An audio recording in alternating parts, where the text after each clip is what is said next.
જો આપણે કાતરથી કટિંગ કરી લીધી છે આપણે આને, અને હવે આપણે છે ને આને 1 કલાક સુધી ગરમ પાણીમાં બોળવાનું.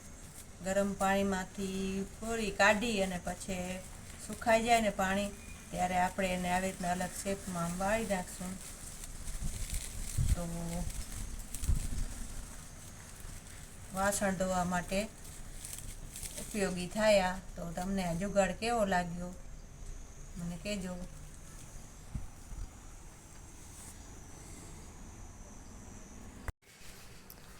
તો જો આપણે ગેસમાં પાણી તપેલી મૂકી દીધી છે, અને આ તેમાં આપણે નાખી દીધું છે. તમે જુઓ છો પાણી ઉકળે છે.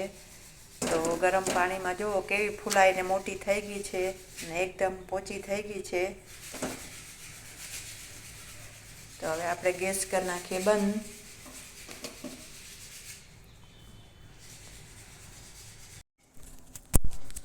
તો જુઓ આપણે હવે પાણી ઠંડુ થઈ ગયું છે, અને હવે આપણે આને કાઢી લઈએ પાણીમાંથી. અને પાણી જો ડોરું થઈ ગયું છે અને આ એકદમ ચોખ્ખી થઈ ગઈ છે, ક્લીન.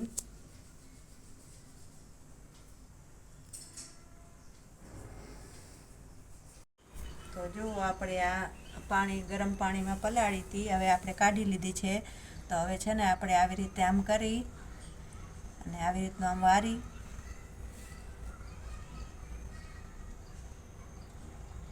અને આવી રીતે આપણે તૈયાર કરી લઈશું. અને હવે આપણે આનેમાંથી 2-3 કલાક વજન રાખી દઈશું. તો થઈ ગઈ ને આપણી નાહવાની જારી તૈયાર, લંબચોરસ શેપમાં. તો વિડીયો કેવો લાગ્યો?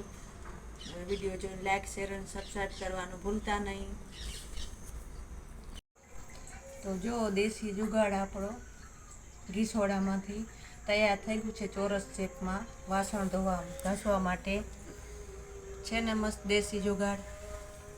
તો વિડીયો તમને જોઈને કેવો લાગ્યો? લાઈક, શેર અને સબસ્ક્રાઈબ કરવાનું ભૂલતા નહીં.